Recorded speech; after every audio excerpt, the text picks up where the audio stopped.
Let's welcome in former Republican candidate in New Jersey, Alex Zdan. Alex, thanks for joining us. Ed, great to be with you. You've been a journalist. You've run for the Senate. You've talked to Menendez. You know him pretty well. It's pretty rich for him to blame his wife. He's been through this before. He had a corruption trial before he was ever married to her. He survived that one several years ago, as you know. Now he blames his wife, and sadly she has breast cancer, which is not a good look for the senator right now. And Democrats are all about believe all women, except when those women might say things that could endanger a powerful liberal man. This case is different than the case that Senator Menendez faced back in 2017. It's actually quite a bit stronger, but I'll point out that Senator Menendez escaped by the slimmest of margins in 2017, a hung jury, and just months later, according to the indictment, he was with Nadine Menendez and allegedly committing crimes again.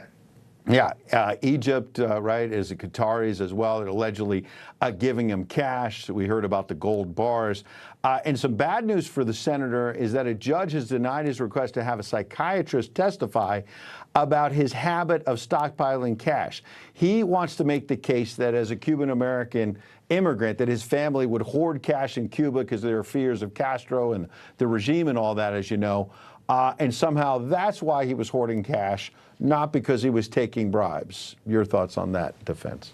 Well, I can't keep track of these two different strategies, Ed. Is it blame the wife or play the race card? Senator Menendez and his attorneys seem to be trying both on for size. In arguments in court this week, his attorneys also said that the gold bars were found in his wife's closet. And that closet was locked, and the senator never went in there. Setting aside the fact that the senator's ties were in there and his jacket was on the door, what would Senator Menendez think if his wife had a locked closet that he allegedly never went into? And even if he thought that those large gold things in the closet were Nadine's shoes, perhaps, how does that explain the Mercedes-Benz? How does that explain the mortgage payments that were allegedly made? The senator would surely have noticed those things. This defense is bonkers. Well, hang on. The Mercedes might have been in that locked closet, right? And do we have any video of him walking around the Senate without ties and jackets? I mean, you know, he's gonna mount an interesting defense, I suppose.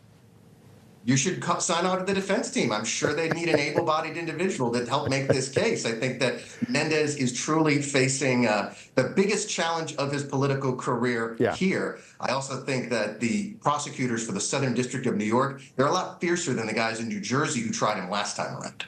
Yeah. Last thing, what is interesting is that we talk about two tiers of justice a lot, where Democrats seem to get off the hook and not be held accountable. He's being perhaps held accountable here. We'll see what happens in the trial, while Hunter Biden and other Democrats seem to skate.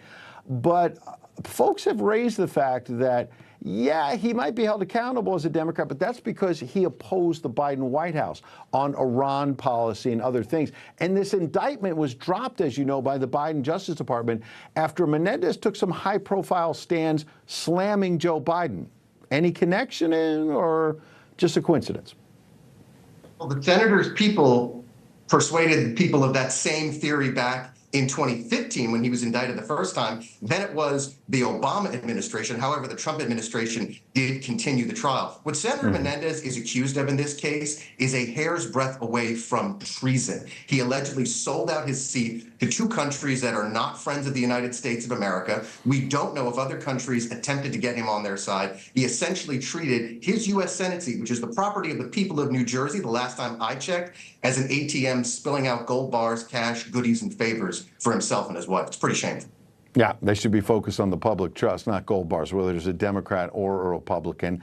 And the Democrats have kept it around. Well, the Republicans ran out George Santos. Imagine that. The Democrats stick together largely. Alex Zdan, we appreciate your insight. We'll have you back as the trial moves forward. Thank you, Ed. Good to be here.